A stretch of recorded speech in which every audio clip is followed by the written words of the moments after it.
Hello YouTubers, Alaska Prepper here. Happy Monday to all of you. I hope you had a great weekend. Ladies and gentlemen, today is Silver Monday. That means that every Monday to the end of this calendar year, the video that I post on that particular Monday, including this one, is going to be a silver giveaway. And for those of you that don't know, we started doing this last Monday. So today, before the end of the video, I am going to be disclosing who the winner of those 2 ounces of silver is. And I'm going to tell you the very simple rules in order for you to enter to win some silver as well. But first, we do have a lot of news to cover, so let's get right to it. I want to start off with asking you a question, a very simple question. And this is a conversation that I've had with friends many a times. What happens when there's too many houses in the housing market? There's more of a supply of homes than there are of buyers. The price of homes come down, right? Labor demographer issues warning. College educated oversupply is here. Yes, there can actually be an oversupply of college degrees out there, especially those degrees that really don't add tangible value to society. Hi, I'm Melanie. I'm studying the unseen body in creative spaces, erasure and exposure of the queer. Hey, I'm Nina, and I studied the arts, education, and social justice. I'm Joyce. I studied decolonial intimacies, indigenous politics, and resistance. I'm Victoria, and I studied remembering or forgetting, navigating international conflict through collective memory.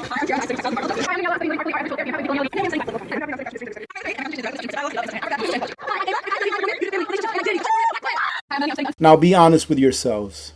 Do you think that these degrees are going to bring tangible value to the workforce? The widening mismatch between an oversupply of college-educated workers and a deepening shortage of talent for non-degree hands-on jobs. Jobs that you have to do with your hands, that are intricate, that actually takes on-the-spot thinking for you to be able to figure something out. Like, let's say a mechanic, for example. What does a mechanic do if there is a bolt or a nut that is just stuck on there, that is fused on there? Well, they usually do a few things. First, they try to put a little bit of grease or penetrating oil on there, see if it loosens it up a little bit. Then they maybe they'll bang on it a little bit, see if some of the dust comes off of it, or some of the rust, comes out of it. And usually the last 2 things that they turn to, and I'm not a mechanic, so if you have any more ideas, put them down there. I'm sure people would like to know. But usually the last couple of things that they go to is they heat that bolt or screw or whatever it is really hot to see if they can work it out that way, or they drill it through. These are things that you have to think of on the spot, that you gain with experience. That's really not in a handbook or a notebook that AI, in my opinion, can do better than a human. So these are the jobs that this generation should be concentrating at now, because they're going to be the jobs that are in most need in the future. You see, when you go to college, at least nowadays, in my opinion, all you do is regurgitate stuff that they taught you from a book. Pretty much what you do, right? You have to pass these exams, and in order to pass them, what do you have to do? Give them the right answers as they feel the answers are right. And a lot of these answers nowadays that they want you to think is the right answer is really subjective and not objective, like mathematics, engineering, things like that. Those fields, it's very objective. Why? Because people's lives are at stake. If you teach an engineer the wrong mathematic formula to use for a specific building or bridge or whatever it may be, it may cost the lives of people. So these skills have to be very objective instead of what they're teaching in the schools now. So this has led to a shortage of skilled technical labor, which it has. Take a look around. If I go to the dealership to try to make an appointment, they're going to say, okay, we have one ready for you in a couple of months. And or if they can get me in quicker than that, just to diagnose a problem. Okay, it could be a 5-minute diagnose, $340. I'm like, are you kidding me? Sometimes I think that that's one of the ways that they're trying to get us out of wanting to own cars, is making it so expensive to buy them, and also making it so expensive to get them repaired or maintained. College is not like it used to be, they say. There is an oversupply of unproductive woke degrees. And come on now, you have to agree with that. Don't be woke, be productive. Find a solid trade job that won't be automated into extinction by 2030. And start a family. I happen to agree with that. Look, when I was doing rideshare, I got to talk to a lot of different people, got to talk to a lot of youngsters that were in the military, that were considering staying here in Alaska. And I say, you know what? Alaska has a lot of opportunity. If you're willing to work hard, you can make it here really well. But you have to be willing to work hard, harder than the guy next to you. And one of the opportunities that they have up here is a great one. You can go to one of the trade unions here and they will apprentice you for 4 to 5 years, however long it takes for you to actually get a journeyman in that field. And while they're apprenticing you, they're paying you very good money and you get raises every year. And before I continue, I just want to say that I woke up to an email this morning from one of our community members that really kind of like, uplifted me, right? And this gentleman was saying, hey, listen, one of the reasons that we really like to listen to the word on the street and the videos that you put out is because you talk like if you were talking right to us instead of scripting stuff, right? So I make a lot of mistakes. You should see how long it takes me to edit a video because I get tongue-tied a lot of times. I have this lisp, right, that you don't really notice a lot. You probably notice it more during my live streams than on videos. But anyways, I just want to say thank you very much for that. That's exactly what I try to do. And in a way, I don't even really try it. Because when I'm looking at the little camera right there, I'm looking at you all. And I'm talking to you all really more on a personal basis than not. Anyways, let me get off my soapbox and let's carry on. I wanted to show you one of the reasons then why there are so many college degrees out there. Because a lot of people don't ask why. They don't ask the why. They just tell you this is what it is, but why is that? Okay, the reason that there are so many college degrees is because right now, as of 2025, the United States has over $1.8 trillion in student loans. But AP, what do student loans have to do with college degrees? Without those government guaranteed student loans, more people would not be able to go to college. Because when the government subsidizes something, what happens? That something usually ends up getting abused. Have you seen all of the videos out there with people that are abusing the SNAP entitlements, for EBT and such? A lot of those people are abusing the system. Why is that? Because they don't think that it's money they're taking from you and me, the taxpayers. They're like, oh, that's just coming from the government and they're giving away for free? Sure, I'll check this instead of that and check this instead of that so I can get my $1,200 a month on EBT. A lot of that is happening right now. And I do have to agree with one of the stands that I saw that this administration took on SNAP, and that is that they are going to go ahead and have to requalify everyone that's on there now. So hopefully they'll be able to clean that out and only provide those entitlements to the people in the U.S. that really need that help. And shifting over to precious metals, ladies and gentlemen, I feel safer holding gold while the Vietnamese government is trying to cut down or crack down on what they call hoarding, right? Whenever they want to crack down on something that benefits the people, they have to give it a name that is not positive. 67 years old, I'm going to call her Lei, is waging a desperate guerrilla war against vanishing stockpiles of gold, scrambling from one gold shop to the next, only to find Soviet-style queues where the shiny salvation sells out faster than a central banker's excuses. Now, you will notice that a lot of the countries that have gone through something in their past, meaning that have gone through something where they now know, it's now in their psyche of what real money is. These are the countries where you're going to see these people rushing to get gold. Look at China, Vietnam, look at Venezuela, look at Argentina, look at Zimbabwe, all right, look at Lebanon currently going on. People know what real money is when the money that they thought was real money vanishes in the inferno of inflation, as I like to call it. She says, I am getting worried as I still don't have enough. They don't sell gold bars anymore, she says, only gold rings with a very limited amount for each customer. So especially for those of us that are here in the United States, where gold is not really touted as a saving mechanism or a vehicle to save or preserve your purchasing power, in all of these other countries, they do know that gold is a way to preserve your purchasing power and not allow the government to steal it from you via inflation. Now, this is a great way for me to segue into thanking the sponsor of this video, Alpha Omega Gold, for providing us with some free silver to give away to you guys. Ladies and gentlemen, you all know that I've spent years helping people prepare for uncertain times through practical action coupled with real-world solutions, and most importantly, faith.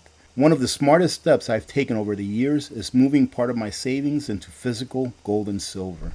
And that's why I've decided to partner with Alpha Omega Gold. They help people like you and me protect what we've earned over the years instead of letting it burn in the inferno of inflation. Alpha Omega Gold helps you protect your wealth by safely holding it outside the system through direct physical delivery of your precious metals in your hands or with a gold and silver IRA. So why did I decide to partner with Alpha Omega Gold? Well, ladies and gentlemen, I talked to the owner at hand. I did my research and found out that they have a great Better Business Bureau rating, and they are very charitable and a faith-based organization. They help guide you with patience and understanding with your personal circumstances, so it's tailored to you. They truly represent honesty and integrity built on biblical values, trust, and personal preparedness. If you're concerned about inflation, central bank control, or the weakening dollar, give Alpha Omega Gold a call at 855-426-4653 or simply click on the link that I'm going to leave on a pinned comment and or the description of this video. I thought this was pretty interesting, and I just wanted to show you an example of what you should look out for in the wordings that they use. I think I talked about this a little bit during yesterday's live stream.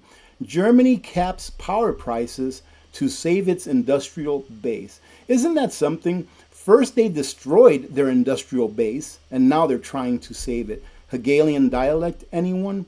Germany has agreed to subsidize, keyword, subsidize, electricity for its heavy industries, capping prices at about 0.05 euros per kilowatt hour from 2026 through 2028. So you understand that they are going to subsidize the electricity costs of these big companies that are very energy hungry. Do you know what the word subsidize means? It means that they're going to pay the difference from what they're going to charge these companies than what the electricity actually costs. So how do they pay that difference, ladies and gentlemen? How does a subsidy work? The government collects taxes from you, and then they go ahead and subsidize whatever it is that they want to subsidize to make it cheaper for someone else. So in other words, they are transferring wealth from the working class to those that have large corporations that need that electricity in order to operate at a profit. Meaning that it's not saving you anything. It's still costing you in the form of inflation. I talked about this briefly during yesterday's live stream, and Trump flips the script, announces major food tariff cuts to slash grocery bills. Now that first sentence there had me a little bit confused when I first read this, because weren't we being told that tariffs was not going to increase the price of the goods that we purchase? But right here they're saying themselves that they're getting rid of these tariffs or cutting the tariffs in order to reduce the price of food. So ladies and gentlemen, listen, I'm not one side or the other. I'll say this is good about this side, this is good about that side, this is bad about this side or the other. But you have to remember that the two wings, all right, of this political thing that we've got going on in the U.S., those two wings belong to the same bird.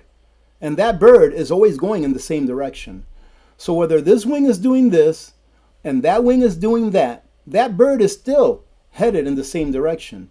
What we need to concentrate on is not the wings really, but the head of the bird. But I digress. The initiative, part of an Operation Affordability push, focuses on slashing import levies on staples like beef, coffee, and bananas. But why do we need to slash the tariffs if the tariffs don't increase the price of things like we've been being told? New trade frameworks are being finalized with Argentina, Guatemala, El Salvador, and Ecuador to lower barriers on key grocery items. Now, let me tell you what I think tariffs are good for. A tariff is kind of like a sanction on the government that you're tariffing. Why? Because the tariffs make the people suffer, and then the people get angry at their governments, and they want them to make change. So if there's enough anger within a political system, then there's going to be some kind of change, especially if it's an election year. Officials project the measures will quickly benefit consumers and improve economic sentiment by mid-2026. Why not do it now? Get it done right now. Just as easy as you put the tariffs on, you can take the tariffs off if you know that it's going to bring relief to the American people. But as I previously stated, tariffs, in my opinion, are being used as leverage against other governments. And in all honesty, I just think they ought to get rid of all tariffs, all countries, and have a real free market. Now, this is something else that I really don't agree with in a way. Here in the previous article, they kind of admitted that tariffs make the price of things go up. Maybe not the price of everything, depending on how much a company can absorb those tariffs, but they make the price of things go up. So if they make the price of things go up, it means that you and I, the consumer, are paying more for those things. And then those extra dollars are going to the coffers within the Treasury, right? So Trump's proposed $2,000 tariff check would require new legislation, according to industry analysts. So this is what they're saying here, is that it can't just be done by fiat. He can't just say, let it be, which I agree. That's why we have a Congress. That's why we have a Constitution, which in my opinion has made us the greatest country in the world. I almost said company, but in a way that's also true as well. USA core, right? So what I'm saying is that first, the tariffs are costing the people more. So that extra money that the people are having to pay is going into the coffers of the Treasury. And then they're going to take the money that they collected from the people on tariffs, and they're going to pass it out to certain people, right? And in my opinion, that's just a transfer of wealth. And I don't agree with wealth transfers. I don't agree if it's from rich people to poor people, or from poor people to rich people, or working class to poor people or rich people. It doesn't matter to me. A transfer of wealth means that you're taking from someone that earned that and giving it to someone that did not. And it shouldn't be allowed going from the wealthy to the poor, or the poor and middle class to the wealthy, which is usually how it works. Every big transfer of wealth episode that we've had in the United States all the way back since like 1929, it's always been from the working class and the poor to those that really have more money than what they can use in a lifetime. All right, ladies and gentlemen, we are at the end of this video and the portion in which we find out who won from last week's video. Now, let me give you a heads up for this video. All you have to do is leave a comment with the word alpha, A-L-P-H-A. And then next week, we're going to go through the same routine and pick out who's going to win 3 ounces. We're giving away 3 ounces for today's video. So good luck to everyone. Let's see who's going to win the 2 ounces for last week's video. And the comments are loading. Look at that. We're up to 300, 406, 506. That's awesome. I'm really happy that a lot of you are participating. And I hope that those 2 ounces go to someone that really needs it. And remember, if you're having a hard time right now, monetary-wise or financial-wise, there's nothing wrong with taking those 2 ounces and going to a coin shop and trading them in for fiat. We had a total of 1,644 original comments, and here's the winner. Now, remember, the winner, you have to send me an email, all right? I will leave the email address right here. Take a look somewhere here on the screen. That's the email address that you have to send me your email to, with your name and your shipping address, because I'm going to ship it myself. And I have to have that email from you no later than next Sunday, so hopefully you're watching. And the reason it's next Sunday is because if no one contacts me, I'll just end up rolling that over to this video and picking 2 winners instead of 1. But anyways, let's pick a winner. And the winner is the Endless Prepper 9478 and Buffalo. Thank you, AP. Congratulations, the Endless Prepper. Send me your information. I will have the link to my email on a pinned comment. And it's also in the description of my videos all the way towards the bottom. You'll see it down there, but I will leave it on a pinned comment as well so you can contact me. Congratulations once again. And again, in order for you to enter to win 3 ounces of silver for today's video, go ahead and make sure that you use the word alpha, A-L-P-H-A, on your comment, and you'll be entered. It's as easy as that, ladies and gentlemen, and it's free. Other than that, God bless every one of you. I want to thank you very much for joining in and showing your support. I love you all. God bless America. I'm Alaska Prepper. I'm out.